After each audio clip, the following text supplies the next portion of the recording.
Olá, eu sou o jornalista Antônio José e você está aqui comigo no canal do Acessos Podcast.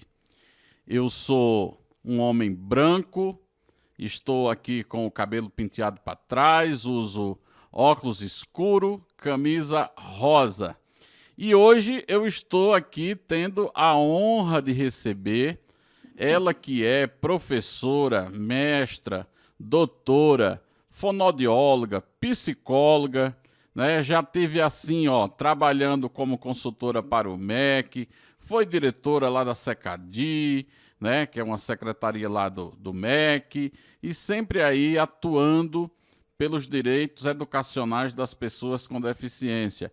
Eu queria aqui cumprimentar e agradecer a presença da professora Erenice Natália Soares de Carvalho. É isso mesmo, professora? Exatamente, Antônio. Só quero fazer uma pequena correção, meu querido. Diga aí. Eu não fui diretora no MEC, não, viu? Eu fui só consultora Ah, durante muitos consultora, anos. tá certo. Eu Consultora. pensei Foi que você só tinha um sido pequeno diretora lapso. também, mas não foi. Pois é, Antônio. Então Não tá bom. foi. Muito bem. Olha, professora, uma grande alegria, viu, te receber aqui hoje no nosso Acessos Podcast, um canal aqui no YouTube que discute acessibilidade, diversidade e inclusão, e nós estamos no ar todas as quintas-feiras às 19 horas. Muito obrigado por sua presença. Oh, eu que agradeço, Antônio. Agradeço de coração essa oportunidade de estar com você e com seus ouvintes, viu? Pois é, a Eu gente tá por aqui. Sim. poderia me descrever para vocês, todos aí que estão nos ouvindo, aqueles que necessitarem. Eu sou uma senhora, o pessoal chama de senhorinha depois de certa idade, né?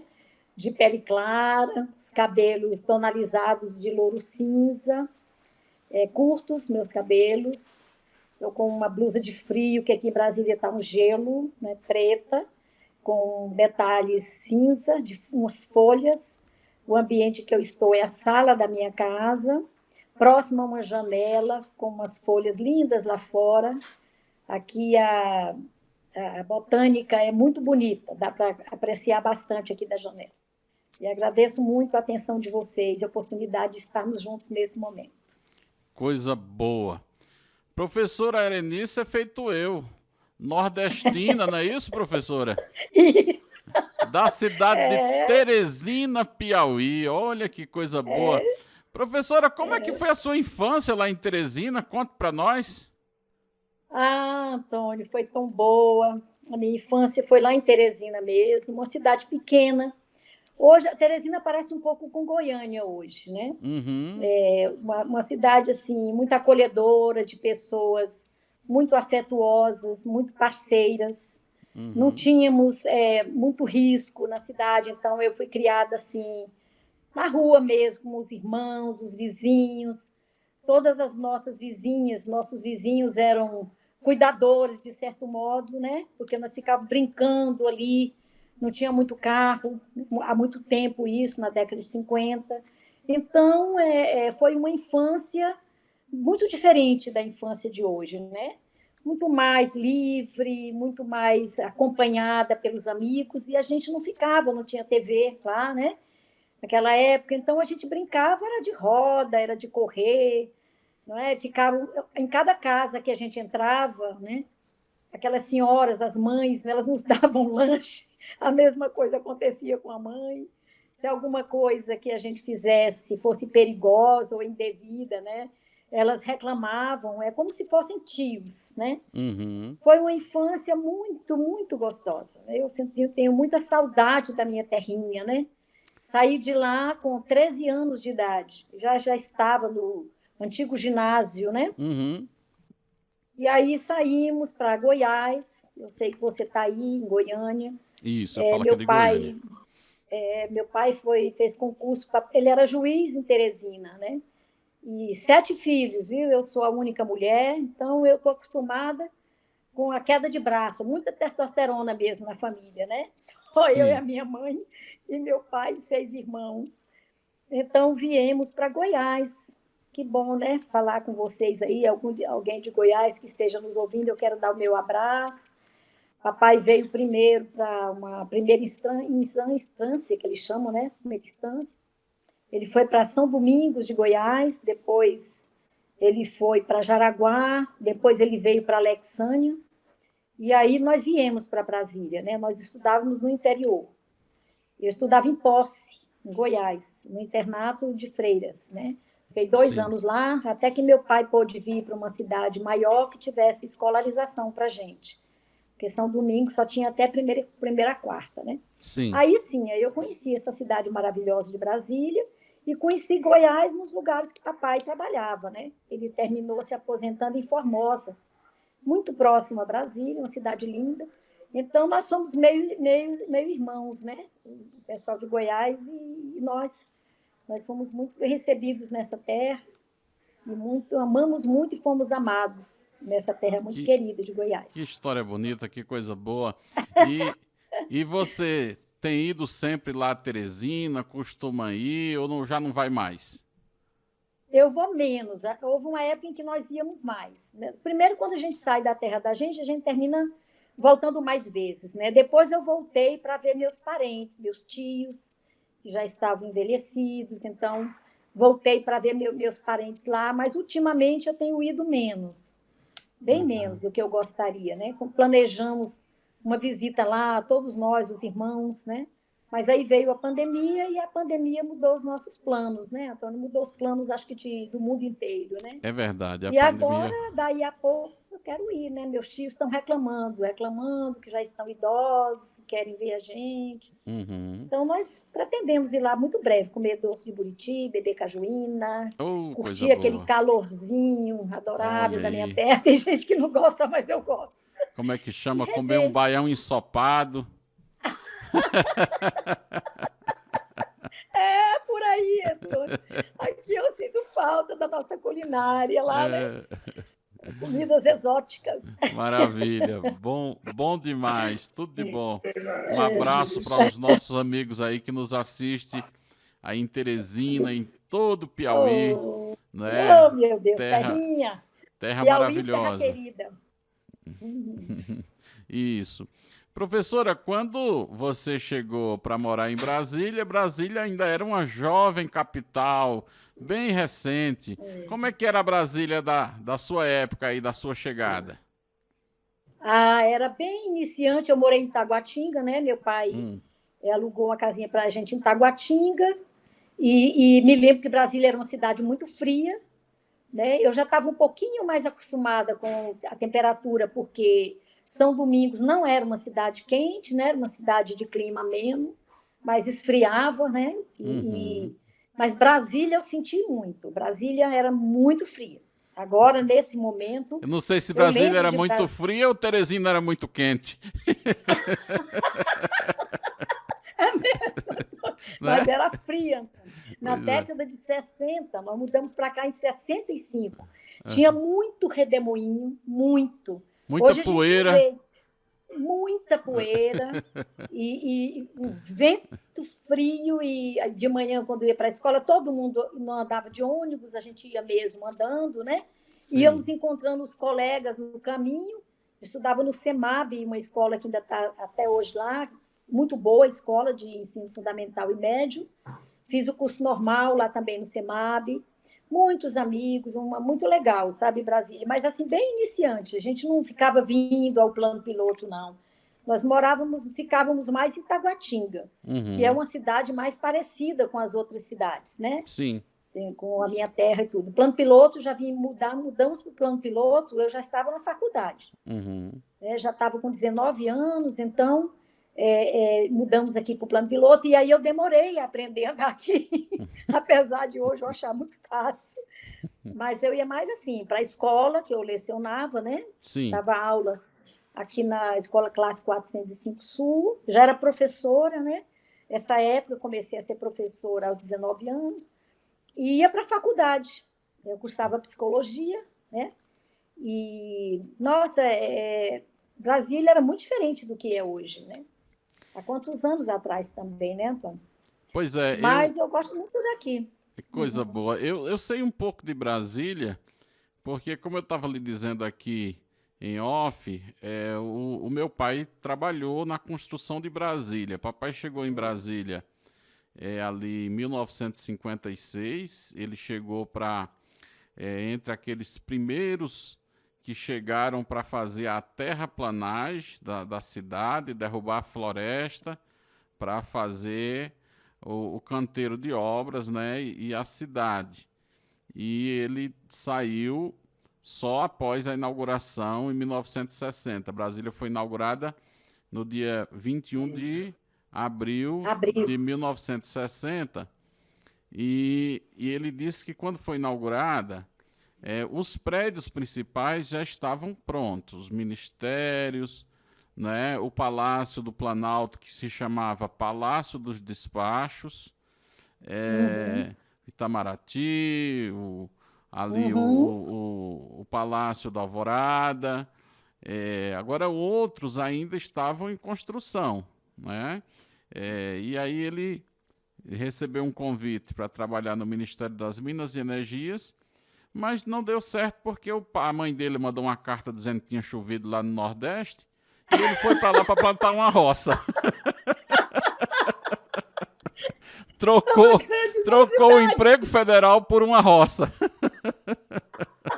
Ah, eu acho que ele está certo, Antônio. Ah, meu filho, com certeza. Pernambuco, terra boa também, meu filho. Ali é muito E bom. ele disse que plantou a roça e não choveu e ele perdeu tudo. Nem o emprego, nem a roça. Ajudou a criar uma cidade e a roça chegou lá, trocou pela roça. Tá E a vendo? roça roeu a corda com ele. É, Ai, ai, Antônio, é muito legal essa história. muito boa Mas essa nós somos história. gratas a seu pai, né? Pois, Graças a ele e a tantos pioneiros. Brasília hoje é uma cidade próspera, né? sim. Coração desse país, é bonito que só. O Brasil é muito bonito. Não sei se é muito assim, cuidadoso com o brasileiro, não, mas que é um país lindo ele é, né? Pois E é. tá aí, a cidade cresceu. Esses pioneiros fizeram um trabalho muito bom, né? Construíram uma cidade linda. E Brasília é uma cidade até hoje bastante cosmopolita, né? É uma cidade que tem gente de todos os lugares, né? Muito É, interessante. Brasília ali é colonizada por nordestinos, vamos chamar assim, mas que recebem pessoas do Brasil inteiro e de muitos países do mundo. Muito interessante. sim, muito interessante. É muito interessante. A convivência da gente com as pessoas Uhum. aqui é muito rica, né? Muitas culturas. Sim. Então a gente vai trocando aí, né, com as pessoas as suas vivências, né? As Uhum. histórias dos seus estados, dos seus países. No colégio era muito comum isso. Todo mundo era meio candango, né? Então Sim. cada um tinha vindo da sua terra trazendo toda a riqueza da sua experiência, né? Então a gente, nossa, isso ajuda na formação, na constituição da gente, não é, na nossa brasilidade, porque eram todos irmãos e vindo de diferentes lugares, todo mundo começando a vida aqui, né? Uhum. Então isso nos constitui como pessoas de uma maneira assim bem receptiva, bem acolhedora. Ninguém era mais importante do que ninguém, todo mundo estava aqui com o mesmo objetivo, que era de crescer, de começar uma cidade no coração do Brasil para melhorar as condições do nosso país, né? E eu acho que Brasília tem cumprido sua função nesse sentido, Uhum. com certeza. Pois é. Professora, e quando é que você teve esse despertar para trabalhar, cooperar, né, com os temas educacionais relativos às pessoas com deficiência? Acredito que quando você começou, esses assuntos todos ainda eram assim, bem de pouca discussão ainda, né? Conte um pouquinho Uhum. para a gente. A minha história, né, com a deficiência, ela é muito afetiva, Hum, porque foi no Piauí ainda, né, tinha minha prima, maninha, ela era criança, eu era pré-adolescente, e ela já está com Deus, né? Tem pouco tempo que ela está lá no céu com nosso Senhor Jesus Cristo. Ela era minha amiga, muito minha amiga, nós éramos ainda muito novas, né? E ela foi recebida na nossa família com muito amor, com muito carinho. A Maninha era uma pessoa muito especial no sentido afetivo para todos nós. Uhum. E era uma menina com síndrome de Down, com desenvolvimento, quer dizer, uma funcionalidade que hoje, né, as pessoas poderiam dizer leve, né, com uma funcionalidade grande, muita participação na família. Então, eu diria que comecei a minha convivência com a deficiência pelo coração, pela afetividade, né? Porque foi realmente muito interessante ter vivido com a Maninha, né? E quando nós íamos para a nossa escola, a Maninha ia para uma APAE. Veja como a APAE é antiga, né? Tinha uma APAE em Teresina. Sim. Então, ela ia para a escola dela e nós íamos para a nossa escola. Então, eu acho que a minha história com a PAI e com a deficiência, ela começou assim com essa aproximação afetiva, sabe? Que eu prezo muito. Depois, quando eu comecei a trabalhar, eu fiz o curso normal aqui no Taguatinga e comecei a trabalhar na escola comum. Eu não via, nem conhecia as escolas especializadas e nem via as crianças com deficiência nas escolas, né? Pelo menos aquelas que eu trabalhei, veja.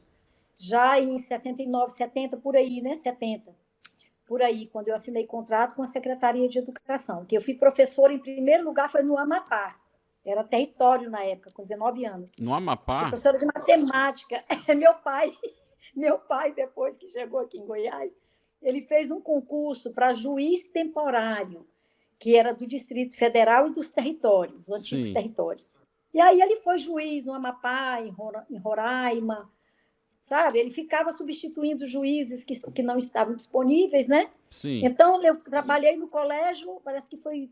Como é o nome do colégio, meu Deus? Colégio Amapaense, não me lembro bem o nome. Não, era Colégio do Amapá.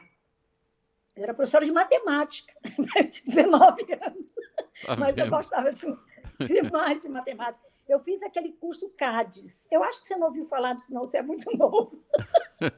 Se eu estava com 19 anos, eu não tinha nem nascido. Então, eu fiz o curso CADES, lá no Amapá, tinha terminado o normal em Brasília, papai foi lá para ser juiz no Amapá, e aí eu lá fiz o curso CADES e fui dar aula de matemática. Fiquei só um ano, porque eu vim para Brasília fazer o vestibular, eu comecei psicologia em 70, e já cheguei como professora da secretaria. Não tinha concurso. Naquela época, as escolas já estavam de braços abertos para os professores que iam saindo do curso normal, porque Brasília crescia exponencialmente, né? E Sim. a E formação precisava de de mão de obra professor. qualificada, né? Nossa, a gente já era esperado quase que na porta do curso normal. Eu outro dia escutei uma entrevista do Ney Matogrosso, ele contando Ele era que, daqui, que né? foi a Brasília e em Brasília ele aprendeu a trabalhar como técnico de laboratório no hospital de base. E É, disse que chegou lá como assim, estagiário, ele nem fazia esse curso, mas é, um colega ensinou a ele, ele aprendeu e é. já ficou lá trabalhando, porque existia uma escassez muito grande de mão de obra qualificada em Brasília. Então, Exatamente. professor ia formando, já ia pegando turma Nossa, para ensinar. era fornada, né? Saiu uma fornada quentinha, já tinha escola esperando. E Uhum, a classificação, Antônio, era interessante, era pela nota da gente. Então, eles tinham as carências abertas, a uhum, secretaria abria as carências, e pela nossa classificação, pela nota do curso normal, a gente escolhia a escola que queria trabalhar, uhum. entendeu? Era assim que era. Depois, muitos anos depois, nós fizemos um concurso, imagina você. Já éramos professores antigos aqui, É um quiseram concurso só normalizar. para referendar a legislação, Foi, talvez, foi. Eu não né? sei o que, é que eles iriam fazer se a gente não passasse no concurso, né? É, Professor, pioneiro, aí pois do é. tempo antigo. E aí, não, foi tudo bem, ficamos legitimados, né? Já depois de muitos anos de trabalho. Mas interessante, tudo isso é uma história muito interessante, que muita gente no país nem imagina, né? É verdade. Mas aí foi muito bom, Antônio. Aí eu dei aula, eu ministrei aula nas escolas classe. Brasília tem essa categoria de escola, escola classe, escola parque, centro de ensino, centro educacional.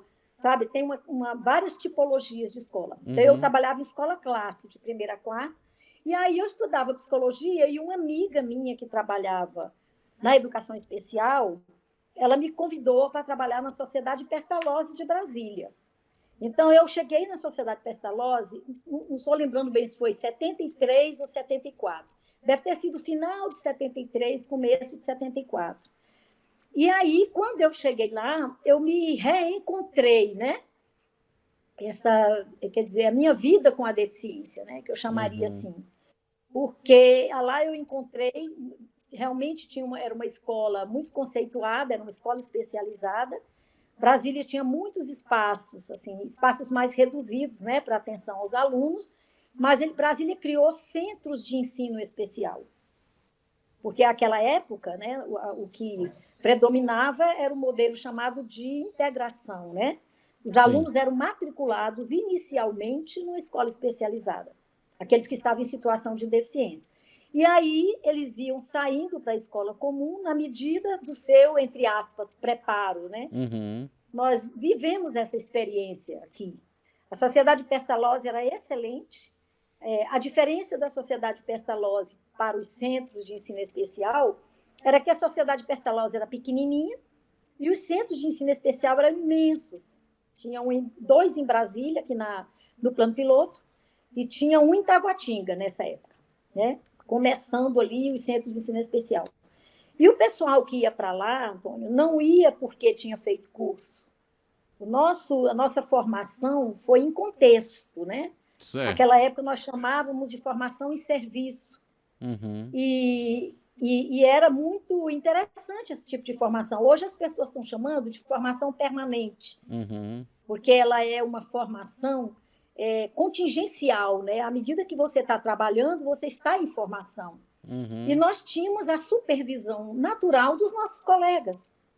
E eu comecei de uma maneira que, historicamente, para mim é extremamente importante, porque naquela época era assim: você chegava na escola, os mais antigos escolhiam as turmas, e os novatos, né? Eles ficavam com as turmas que ninguém escolheu, quer dizer, aquelas que não, menos escolhidas.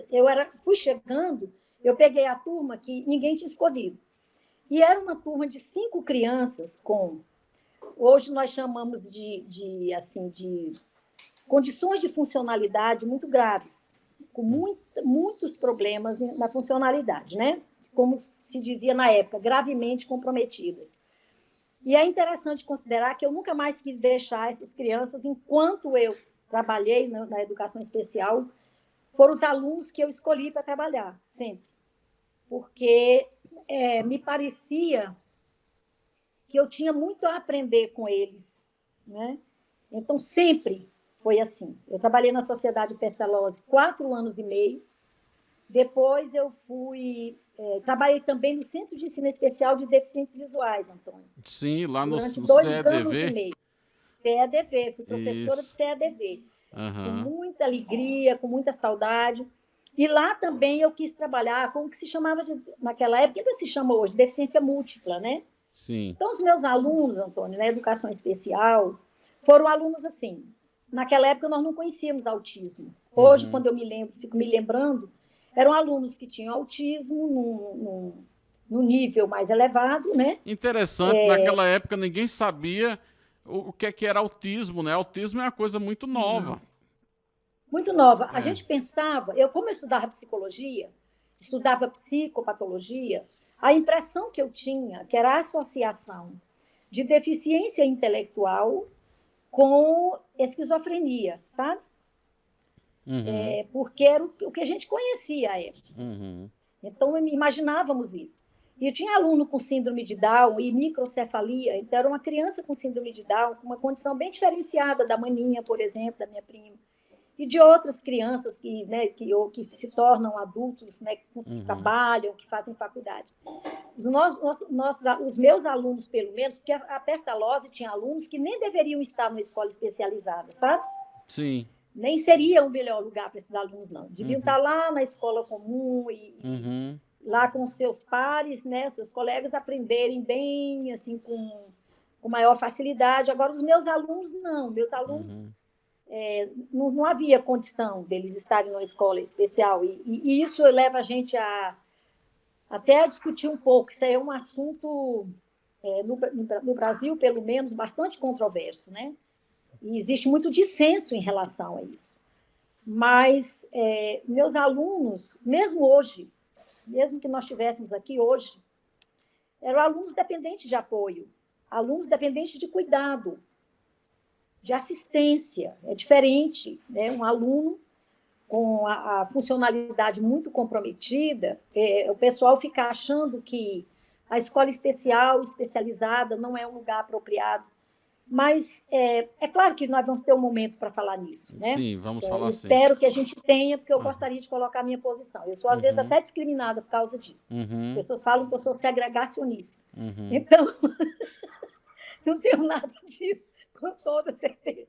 Mas então, Antônio, eu saí da Pestalozzi, não fui direto para o centro de DV, não, CEDV, não. Eu fui para a sede da Secretaria de Educação trabalhar na área de deficiência sensorial. Certo. E fiquei lá um tempo, me convidaram lá para trabalhar lá, eu fiquei, e depois eu quis ir para a escola de volta, né? E aí, como eu estava já familiarizada com a deficiência sensorial, eu quis ir para a escola de DV, na época era a escola de DV. E eu cheguei lá e pedi para trabalhar com as crianças que tinham múltipla deficiência, né? Então, meus alunos, eles eram alunos com cegueira e autismo, aí a gente já tinha boa noção de autismo. Sim. Nessa época que eu fui, alunos com cegueira e deficiência intelectual, num grau, assim, também no nível mais acentuado, e eu fiquei lá 2 anos e meio. Depois me convidaram para dirigir o ensino especial, e aí eu fui ser diretora aqui 6 anos. Por isso que eu me confundi lá no começo do programa. Na verdade, você foi diretora, foi da Secretaria de Educação, não é? Foi. Do DF. Chamava-se Diretoria de Educação Especial, exatamente. Vinculada à Secretaria de Educação do DF, não ao Ministério da Educação. Não, Ministério da Educação, eu comecei a fazer consultoria lá, certo. Antônio, quando eu me aposentei, porque eu me aposentei muito cedo. Me aposentei em 94. Sei. Sabe? O presidente não gostava muito disso, era Fernando Henrique. Ele dizia que a gente era vagabundo, né? É verdade. Que se aposentava nos 40 anos. Isso. Mas aí sim, eu fui fazer consultoria no MEC. Fiz consultoria no MEC muitos anos, Antônio. Professora, uma coisa que a senhora tocou lá atrás, que eu queria retomar rapidão, é o seguinte. A semana passada, eu entrevistei aqui a Cláudia Werneck, que a senhora deve conhecer. Sim. E a Cláudia tem uma história muito linda, ela falando jornalista.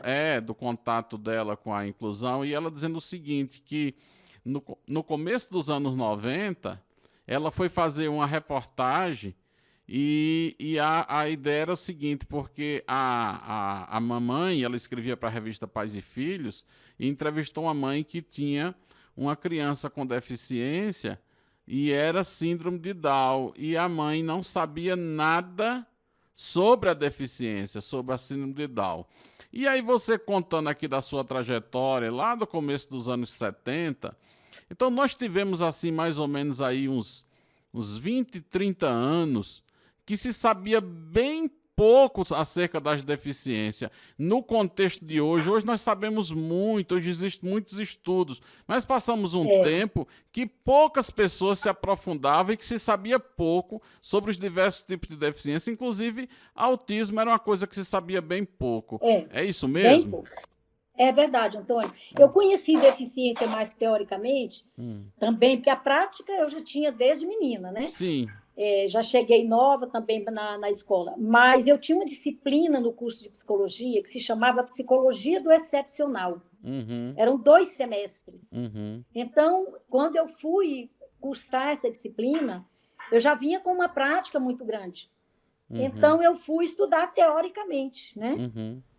Então, para quem estudava psicologia, eu acho que nós sabíamos mais de deficiência do que o pessoal da pedagogia. Porque o pessoal da pedagogia veio ter essa disciplina de educação inclusiva, educação especial, tem pouco tempo. Uhum. Mas no curso de psicologia, né, como era considerada, a deficiência era muito vista numa perspectiva organicista, né, biomédica, então a psicologia, até por dever de formação, nós estudávamos uma psicologia bem generalista, né? Então nós estudávamos, conhecíamos algumas coisas relacionadas a trabalho, escola, esporte, onde a psicologia tem inserção. E a psicologia do excepcional era bastante valorizada como disciplina, tanto que eu tive 2 semestres. Aí já conhecia mais, mas eu não estudei autismo nessa época. Né? Psicologia do excepcional eu devo ter estudado em 73, 72, 73, são muitos anos atrás. Sim. Mas a gente já tinha muita produção interessante na área, Antônio. Eram livros traduzidos dos Estados Unidos, a maioria. E quando a gente estudava os teóricos do desenvolvimento, Piaget, por exemplo, ele já tinha um trabalho, né, com uma companheira de trabalho, uma pesquisadora associada a ele, né, chamada Inhelder, que eu pronuncio Inhelder, não sei como é que pronuncia na língua, né, na origem dela. Mas ele já tinha um estudo sobre deficiência intelectual, né? Eles já tinham, inclusive, uma explicação para a deficiência intelectual dentro da teoria do desenvolvimento dele. Então, eu acabei estudando, né, alguns autores que tratavam desse assunto. Então, quando eu cheguei na escola, eu já tinha estudado o desenvolvimento. Não era tão estranho para mim, mas o que eu aprendi mesmo foi sobre a prática pedagógica, foi lá. E aprendi com pessoas extremamente competentes, extremamente... tive bons professores assim entre meus colegas, e nós tínhamos um horário de estudo.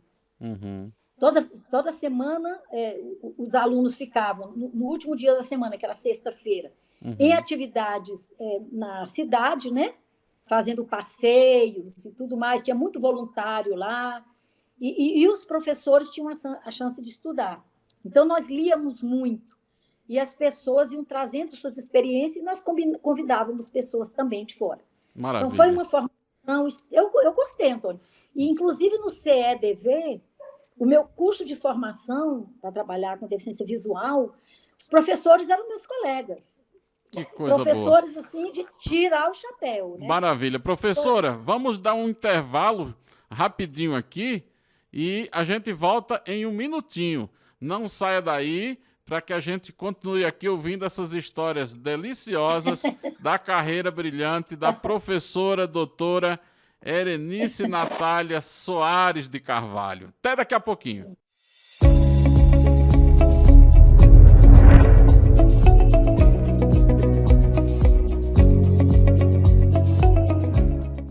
E diversidade.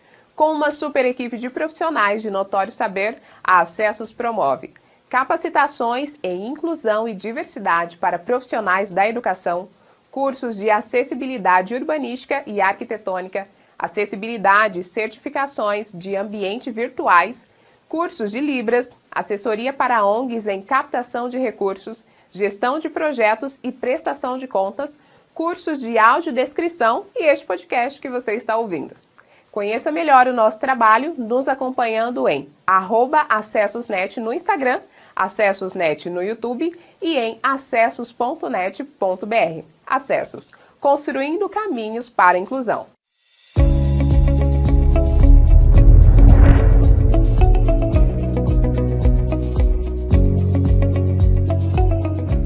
Ok, estamos de volta com o Acessos Podcast, o seu canal de diversidade, acessibilidade e inclusão.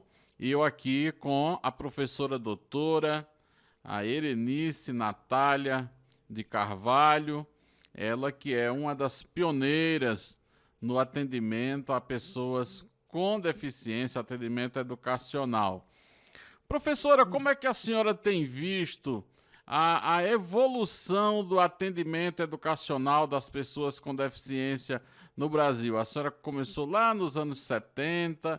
Como é que a senhora tem visto essa evolução, esse caminhar? Temos avançado? Olha, temos sim, Antônio. Temos avançado, porque na época do processo do movimento de integração, os alunos terminavam tendo muito pouco acesso à escola comum. mesmo aqueles que tinham excelentes condições, o acesso era pequeno. Por quê? Professor, explica para os nossos ouvintes e telespectadores como era esse movimento de integração. Conta para a gente. Sim. Nós tomamos conhecimento desse movimento quando eu cheguei na Pestalozzi. A Pestalozzi já tinha uma boa experiência, né?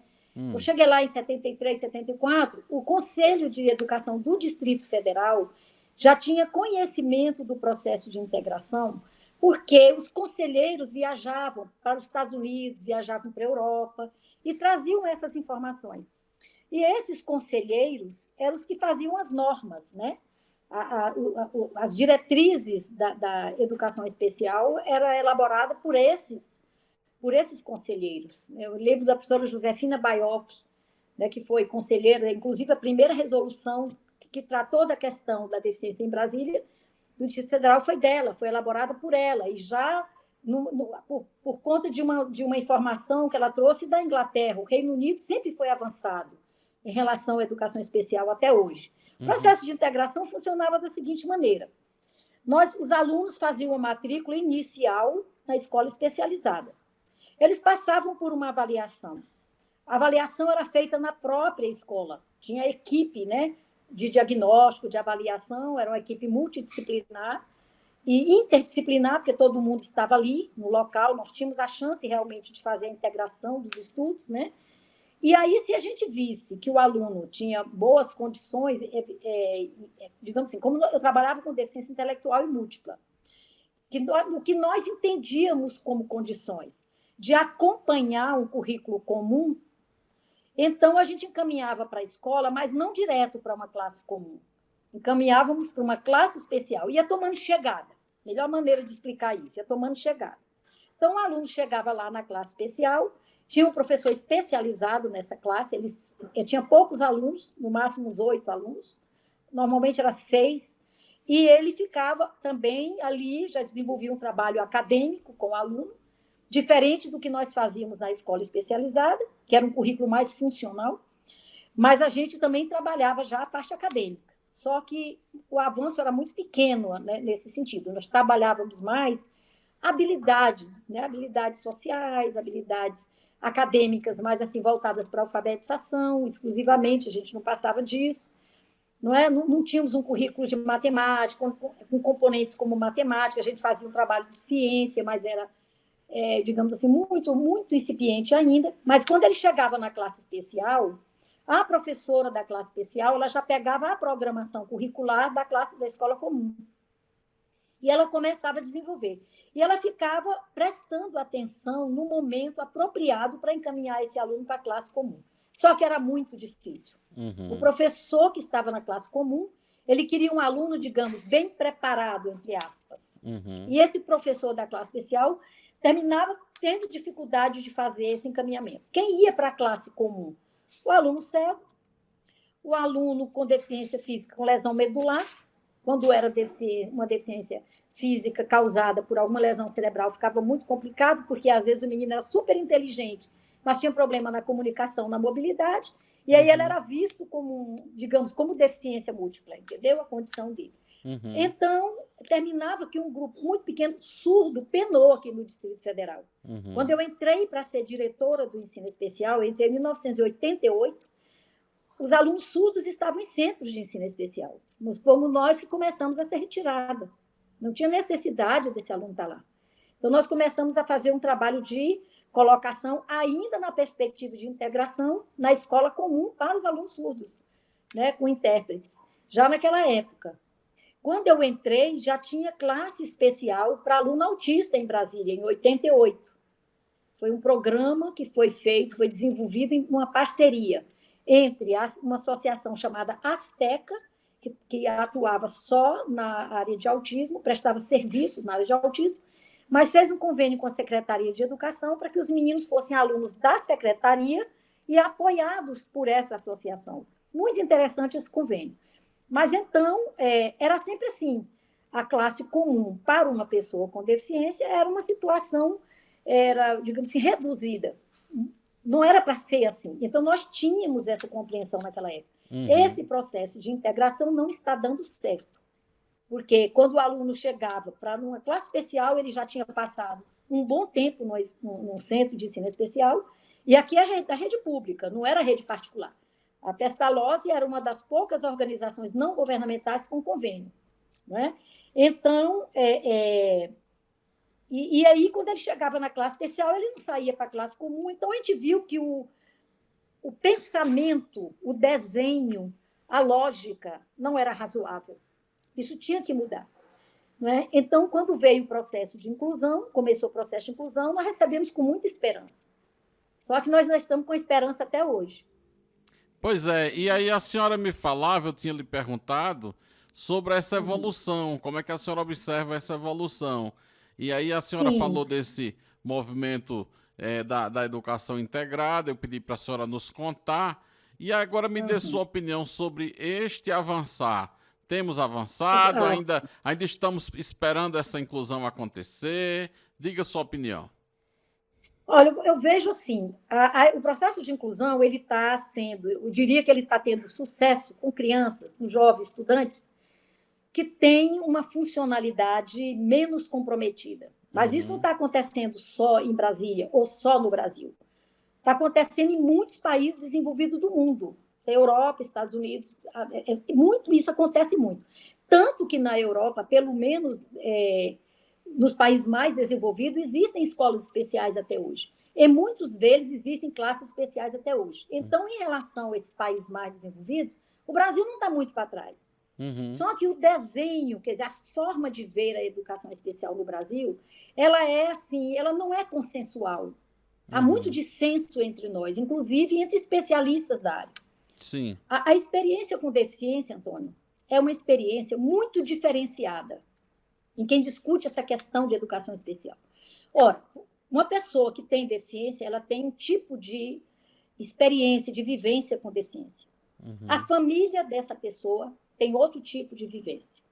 O professor dessa pessoa tem outro tipo de experiência. Não é? O cuidador, alguns têm cuidadores, tem outro tipo de experiência. Os acadêmicos, pesquisadores, têm outro tipo de experiência. Por que eu gosto de olhar por esse prisma? Porque eu também sou pesquisadora, também sou uma estudiosa da área. Sim. E estou dentro da academia até hoje, só não estou dando aula agora, estou em disponibilidade. Mas estive dentro da academia também, dentro da Universidade Católica de Brasília, que faz pesquisa, extensão e ensino. Foram 18 anos, né? Ajudei a criar o curso de psicologia de lá e a disciplina que existe lá hoje, psicologia e necessidades especiais, eu ajudei a criar. Né? Então, o que eu vejo? Como a educação inclusiva ela é concebida de uma maneira que não acolhe a todos, na verdade, tem um grupo de alunos que não está acolhido dentro dessa perspectiva de educação inclusiva que nós praticamos no Brasil hoje, ela conseguiu avançar com o público que se beneficia dela. E eu não estou dizendo que é o aluno, eu estou dizendo que é o sistema. Ele não é um sistema efetivamente inclusivo.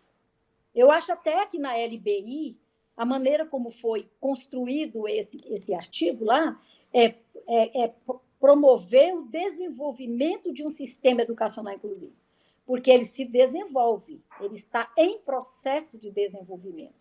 Mas o que acontece? Esses alunos que têm a funcionalidade mais comprometida, esse aluno não está incluído. Entendeu? Mesmo quando ele está na escola. Agora, os outros alunos, eu não posso dizer que um aluno com deficiência visual não esteja incluído na escola comum hoje, ele está, porque a acessibilidade, as condições de acessibilidade estão muito propícias, os ajustes, né, razoáveis estão sendo providos. Esse aluno precisa de um apoio muito pontual, que tem a ver mais com acessibilidade, apesar de que, na questão da aprendizagem, deixa muito a desejar. Mas veja só, o aluno com deficiência visual, ele só está incluído na escola regular se ele tiver as ferramentas que façam, que permita que ele possa superar as barreiras. E quais são as barreiras? São as barreiras comunicacionais. Então, assim, se eu tiver na sala de aula, se o professor tiver a capacidade de me explicar o conteúdo, inclusive os gráficos, se o material for me entregue em meio digital, que eu possa fazer a leitura a partir de um dispositivo, um iPhone, um computador, se eu tiver acesso, por exemplo, à prova em braille, ou a prova em um meio que eu possa responder a partir de um laptop, de um notebook, no computador, enfim, aí sim, aí eu estou razoavelmente incluído. Se eu tiver numa escola que não tenha estas ferramentas, eu vou estar excluído. Por Né? isso que a gente entende, Antônio, o seguinte, por exemplo, um estudante seu, se ele tiver as ferramentas, como você diz, ele tem uma chance de inclusão. Isso. Se ele não tiver, ele está excluído, apesar de estar lá dentro. Por isso que a inclusão não pode ser vista de uma maneira assim, essa escola é inclusiva, sabe? Porque ao mesmo tempo que você está incluído, você pode estar excluído. 10 minutos depois, se um aluno é surdo, ele tem um intérprete. Se o intérprete dele passar mal e tiver que ir embora, ele está excluído. Daquela aula ele não vai aprender naquela aula. Então, a questão do que é inclusão também é um conceito assim que é meio fluido também. Né? Ele pode mudar. A inclusão e a exclusão estão de mão dadas, eu diria assim. Não é? Então, um aluno com lesão medular, por exemplo, a questão dele é a acessibilidade também. Um aluno surdo já fica mais complicado. Eu acabei de te dar um exemplo. Se não tiver intérprete na sala de aula, ele está perdido. Né? Às vezes, a professora está grávida, vai entrar de licença maternidade, é uma luta para você conseguir um outro professor, um intérprete, para substituir aquele intérprete. O professor fica desorientado com aquele aluno lá, sem saber o que fazer, e o aluno fica abandonado na sala de aula. E isso acontece. Às vezes demora para conseguir. E fica lá todo mundo tentando dar um jeito. Então, a inclusão passa por esses percalços, porque nós temos uma legislação robusta, sólida, nós temos uma convenção sobre o direito das pessoas com deficiência, temos uma LBI, se for observada, se for concretizada, se tudo aquilo ali for tornado materializado, nós temos ótimas condições de inclusão, mas não é isso que acontece. Eu acho que avançou, porque hoje, pelo menos, o aluno se matricula. Houve uma época que ele não se matriculava. Ele tinha que fazer um diagnóstico antes, e a depender desse diagnóstico, ele nem entraria numa escola comum. Hoje não é mais assim. O aluno entra pela escola comum, não é? E depois é que ele é avaliado para identificar suas necessidades específicas. Agora, o que acontece com o processo de educação inclusiva? A educação inclusiva nem aparece na convenção, esse nome, né? E não aparece na LBI esse nome, aparece lá um sistema educacional inclusivo. Mas cada um interpreta como quer, e os países são muito diversos, né, em relação a essa compreensão do que é educação inclusiva. Aqui no Brasil, por exemplo, a educação inclusiva ela tem como foco o local. Se o aluno estiver matriculado numa escola comum e ele estiver na classe comum, isso aí é inclusão. Se ele estiver numa classe especial, não é inclusão. É essa visão. O aluno que está numa escola especializada, a escola especializada, atualmente, no processo de inclusão, ela está fora do sistema de ensino. Né? É como se fosse um sistema paralelo. Não era no processo de integração. No processo de integração, ela fazia parte do sistema de ensino.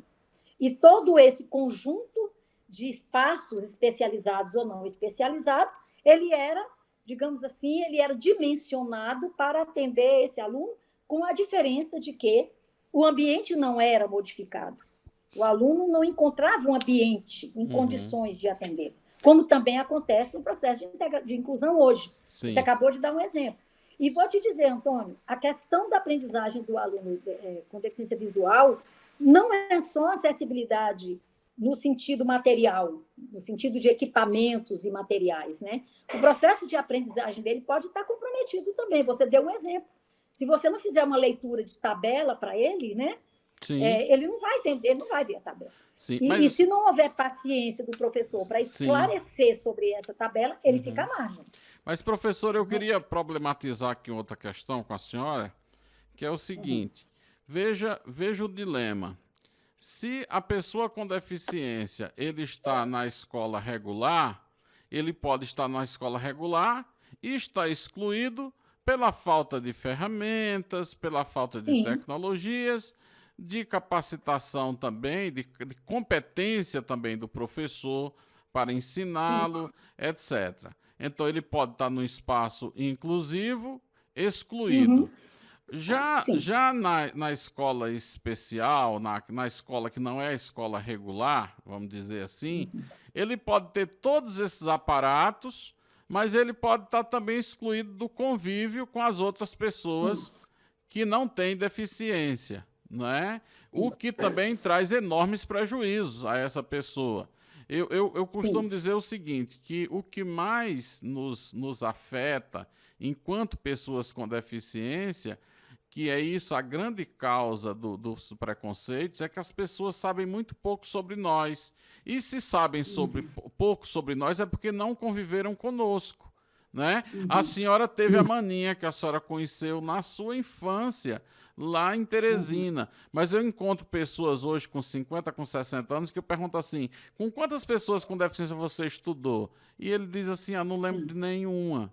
Né? Então também tem esse prejuízo de da não convivência, de não saber sobre o outro, sobre a diferença que existe no outro. Então a gente fica naquela situação assim, ó, se cai do espeto fica na brasa. Tá entendendo? Com certeza, Antônio. Né? Mas olha, isso aí é por onde circula o dissenso. Por exemplo, se você entender que a educação especial vamos dizer assim, se o pressuposto da educação especial for social, você tem toda a razão. Se você entender que a escola é o espaço de socialização, você tem absoluta razão. O aluno está fora de um espaço de socialização, ele está restrito. Ele está tendo restrição no seu convívio social. Por outro lado, se você coloca esse aluno lá nesse espaço de socialização, onde ele não aprende nada, ele está excluído da aprendizagem acadêmica. É muito comum você ver hoje alunos com maior comprometimento funcional, inclusive intelectual, de comunicação, não é? E comportamental também. Então, esse aluno está ali na classe comum e não está aprendendo nada. Então, naquele momento do aprendizado, ele não está aprendendo os conteúdos curriculares. Embora na hora do intervalo, na hora que ele chega na escola, na hora que ele sai, durante os passeios, nas atividades físicas, ele está em convívio com os seus pares. Mas se o foco for o desenvolvimento de habilidades e competências, e aí eu queria deixar bem claro, eu entendo que um espaço especializado ele só deveria ser disponível a pessoas que têm grave comprometimento funcional. Eu não entendo que um outro aluno deva estar nesse espaço. Aliás, nunca achei, nem quando não se falava em inclusão. Entendeu? Então, há alunos, Antônio, que ele é dependente de cuidado. Esse público a qual eu me refiro. Ele é um aluno dependente de cuidado. Bom, a educação inclusiva ela é inspirada no modelo social de deficiência. O modelo social de deficiência diz o quê? A pessoa tem um impedimento, eles chamavam de lesão naquela época. A pessoa tem uma lesão, mas quem cria a deficiência é a sociedade. A causa da deficiência está fora do sujeito. A causa da deficiência está fora dela. No momento que você mudar a deficiência está no meio, está no espaço social. Isso. Está lá, então, mudou a sociedade, mudou o contexto, mudou o ambiente sociomaterial, o ambiente físico. Você vai ter... Aí, pronto, a situação de deficiência pode até zerar, vamos dizer assim. Foi um passo que foi dado e esse pensamento surgiu de acadêmicos, jornalistas, pessoas com deficiência física, com lesão medular. O modelo social nasceu lá na Inglaterra, na década de 70, por esse grupo. Aí vem as feministas, depois, mulheres com deficiência, mulheres cuidadoras de pessoa com deficiência, e levantaram a seguinte questão. E vocês estão esquecendo a lesão? Digamos, vamos usar o termo que eles usaram lá. Vocês esqueceram o que é ter um corpo com lesão? Vocês esqueceram que há pessoas que, mesmo com aparato ambiental, mesmo com condições de acessibilidade, mesmo com eliminação de barreiras, essas pessoas não conseguem entender um currículo escolar? São pessoas que podem não ter condição de aprender a ler, não ter condição de aprender a matemática e outros conteúdos curriculares? as feministas levantaram essa questão, não é? E foi uma questão muito pertinente, porque se a voz delas ficou meio silenciada naquela época, porque o modelo social, evidentemente, veio com muita força, nós temos que bater palmas para o modelo social, mas ele esqueceu o sujeito da deficiência. Ele esqueceu que há pessoas que são dependentes de cuidado. E as mulheres só viram isso por quê? Porque elas eram as cuidadoras. O cuidado era vinculado a um gênero, e era a mulher quem cuidava. E ela não tinha nenhuma profissão de cuidadora. Cuida ela até cuidava hoje. Cuida até exato, hoje. Por quê? Porque a cultura disse que ela era que tinha que cuidar. E ela não estava reclamando. Ela estava só mostrando a questão. Então, a escola especial, por que ela ainda existe no mundo todo, no mundo desenvolvido? Alguma razão haverá. Porque a questão da educação inclusiva, pautada numa premissa política, numa premissa social e numa premissa econômica, ela vai pensar em produtividade, ela vai pensar em aprendizagem de conteúdos curriculares, ela vai pensar numa série de produtos que a criança que está numa situação de funcionalidade mais comprometida não vai responder. Não adianta você forçar. Não adianta você eliminar barreiras para essa criança quando a funcionalidade dela é impeditiva daquilo que a escola comum está se propondo a fazer. Porque o professor não precisa ser especializado. Ele é um professor com uma formação universal, digamos. Ô, professora, mas deixa eu lhe interromper para lhe fazer só um questionamento aqui.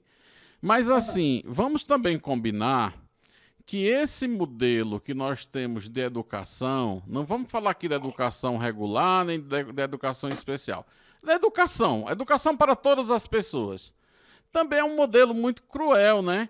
Por que é que eu tenho que ser bom em matemática e português e ciência e física e química? Eu tenho que ser bom em tudo. Sim, Nós não somos bons em tudo. Eu me arriscaria, né? Tem gente que não sei se é o seu caso. Por exemplo, eu sou péssimo em matemática, mas isso não tem a ver com o fato de eu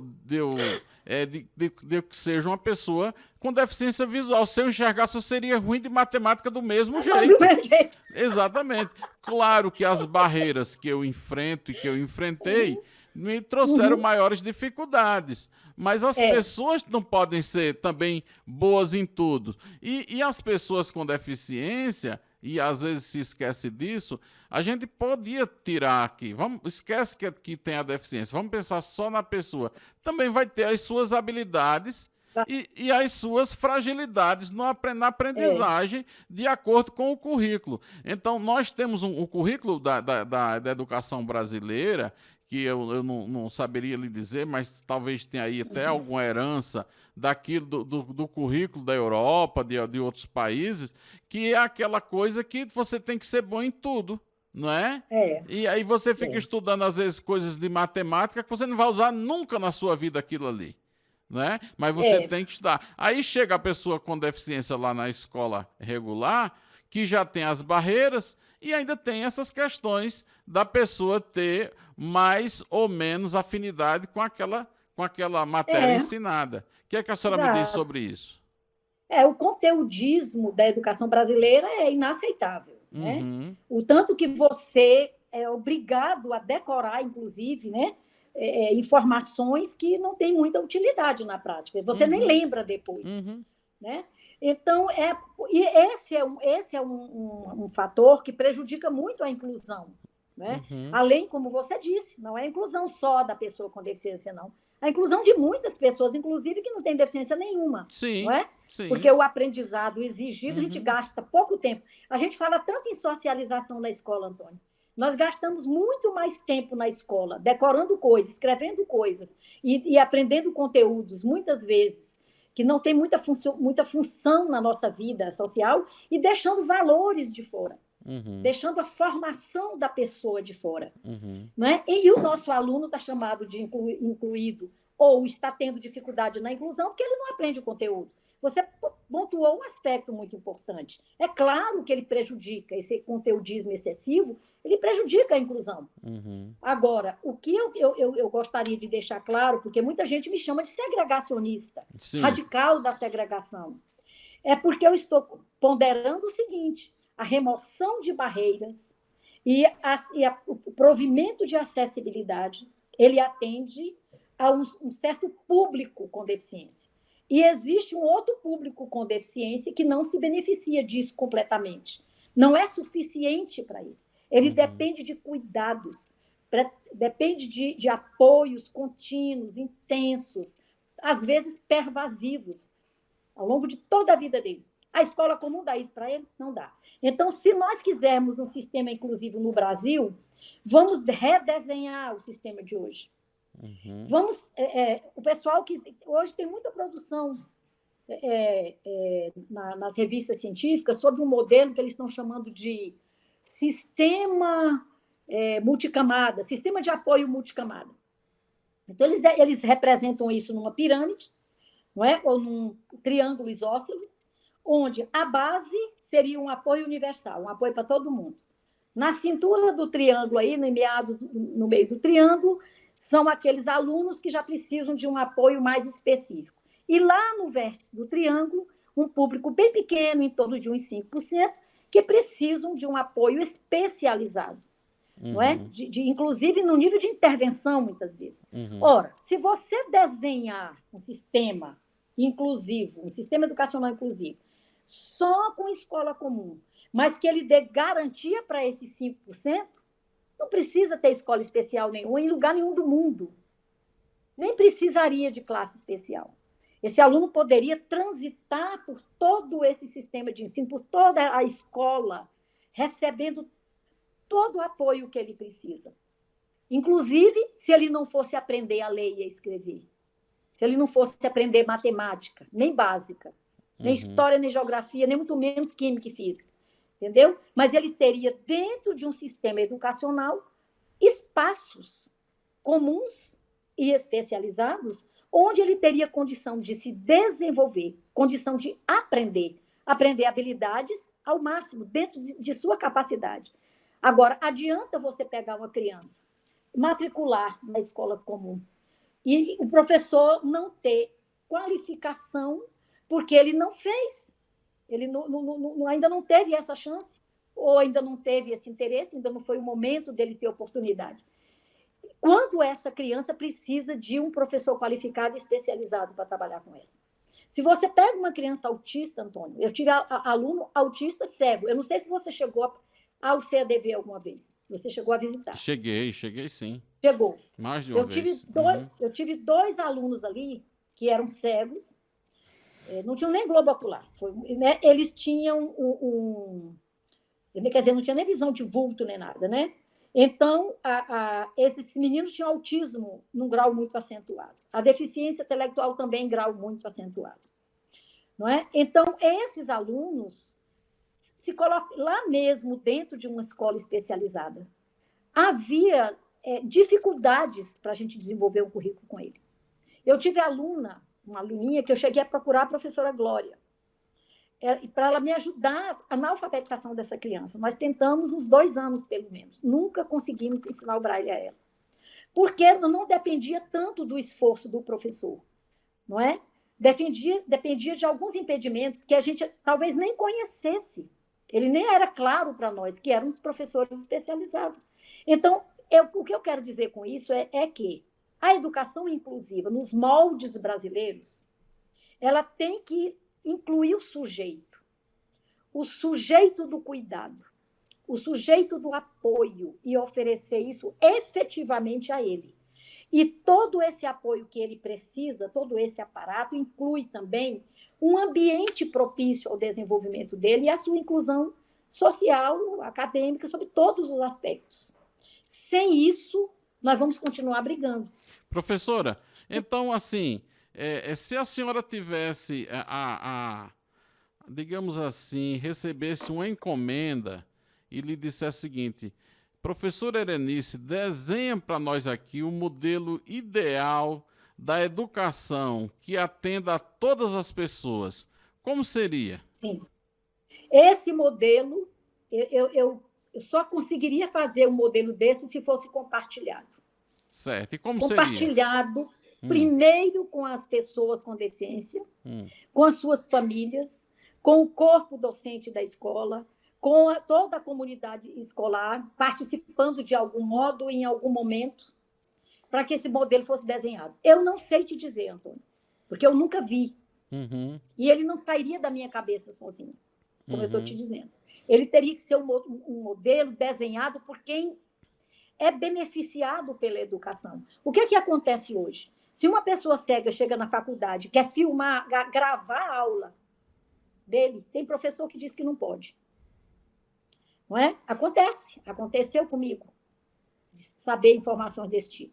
Então, ou a partir da escuta, você pode começar a pensar em processo. Você pode começar a pensar no desenho. Eu não consigo ver esse desenho agora. Sinceramente, se você dissesse desenho para mim, não. O que eu achei mais próximo foi esse modelo, esse sistema que os americanos, eu tenho a impressão que ele, não sei se ele começou nos Estados Unidos, porque tem a cara mesmo, tem o parecido com a cultura americana, entendeu? Que é esse de multicamada, que você tem condições de avaliar as necessidades de apoio do estudante, porque isso não é fácil de fazer, mas tem a habilidade, condição instrumental, tempo, espaço para avaliar as necessidades individuais de todos os estudantes, sejam elas específicas ou não. E oferecendo, à medida dessa necessidade, esses apoios, todos, que o aluno necessita, com continuidade, porque nós somos dinâmicos. Se existe destino, o nosso destino é aprender e nos desenvolvermos. Esse é o destino do ser humano. Nós nos desenvolvemos a qualquer custo. Entendeu? Então, essa avaliação precisaria ser feita periodicamente e para retroalimentar todo o processo de aprendizado desse aluno. E quando chegasse lá no ápice desse triângulo, que tem 5% de estudantes lá, todas as intervenções necessárias fossem feitas. Porque esse aluno, com o maior comprometimento, ele tem sido realmente o maior desafio da inclusão. O processo de inclusão em qualquer lugar do mundo. Tem sido esse grupo. Então, se você... O desenho, eu faria esse desenho desse triângulo aí. Para mim, foi o modelo mais próximo de educação inclusiva que eu já vi, que eu já estudei. Então, e quando chegar nesse nível aí de intervenção, essa intervenção ser propiciada. Aonde? Pode ser nesse espaço escolar, mas a estrutura teria que estar lá. A equipe interdisciplinar teria que estar lá. Ou então acessível, de alguma maneira. Agora, eles têm um exercício ainda. Eu estou lembrando aqui da Finlândia. Eles têm um desenho, se você entrar na internet, você consegue até ver. Eles colocam assim, quanto tempo, qual o percentual de tempo que esse aluno está em ambientes separados, especializados, e qual o percentual de tempo escolar que esse aluno está junto com seus coleguinhas. Você está entendendo? É um desenho realmente que não é fechado, é flexível. Esse desenho teria que ser realmente flexível. E aí, sim, esse aluno que está no vértice, talvez ele vai ficar mais tempo em ambiente especializado, mas ele vai ter momentos. Eu fico imaginando aqui, aula de arte, de teatro, uma porção de atividades que uma escola tem no currículo, que ele poderia participar. Maravilha, professora. Eu creio que esse desenho seria o melhor que eu já vi até hoje. Com certeza. É? Vamos lutar para que a gente possa aprimorar muito mais ainda o nosso modelo, modelo que possa acolher da melhor forma a todos. E eu tenho certeza que a senhora está comprometida com um modelo que atenda bem as pessoas. Professora, chegamos ao final aqui do nosso podcast. Quero agradecer demais a sua participação. E olha, que você que está nos assistindo, se você gostou deste conteúdo, você pode continuar dialogando com a gente aí nos comentários. Aproveite, se inscreva no nosso canal, deixe o seu like e vamos travando esta boa conversa em prol da acessibilidade, da diversidade e da inclusão. Um grande abraço, professora, muito obrigado. Grande abraço, Antônio. Eu que agradeço, viu, a você e aos seus ouvintes, tá bom? E na próxima semana estamos aqui com outro conteúdo acerca de acessibilidade, diversidade e inclusão. Grande abraço e até a próxima semana.